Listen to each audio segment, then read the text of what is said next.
మరొక breaking news అంతోంది మనకి. Syria రాజధాని డమాస్కస్ లో దారుణ ఘటన చోటు చేసుకుంది. ఓ చర్చిలో సోమవారం ప్రార్థనలు జరుగుతున్న సమయంలో ఆత్మాహుతి బాంబర్ దాడి జరిగింది. ఈ దాడిలో 19 మంది మృతి చెందారు, 53 మందికి గాయాలయ్యాయి. ఈ ఘటనతో నగరం ఒక్కసారిగా ఉలిక్కిపడింది.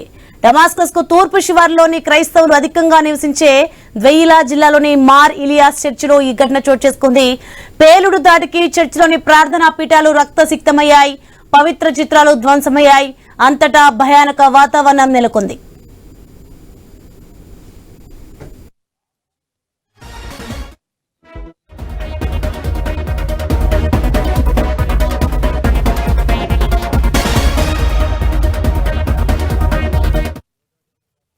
ఇక Syrian observatory for human rights కథనం ప్రకారం దాడి చేసిన వ్యక్తి మొదట చర్చిలో ప్రార్థనలు చేసిన వారిపై కాల్పులు జరిపి ఆ తర్వాత తనను తాను పేల్చుకున్నాడు. దీనివల్ల తీవ్ర ప్రాణ నష్టం సంభవించిందని సంస్థ తెలిపింది.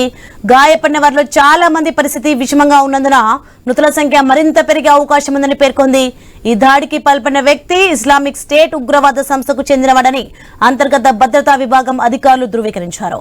ఇక ఘటన జరిగిన వెంటనే అత్యవసర సేవల సిబ్బంది ఆ ప్రాంతాన్ని చుట్టుముట్టి క్షతగాత్రులను డమాస్కస్ లో ఆసుపత్రికి తరలించారు. డమాస్కస్ లో ఒక చర్చిని లక్ష్యంగా చేసుకుని ఉగ్రవాదులు దాడికి పాల్పడడం చాలా ఏళ్ల తర్వాత ఇదే తొలిసారి.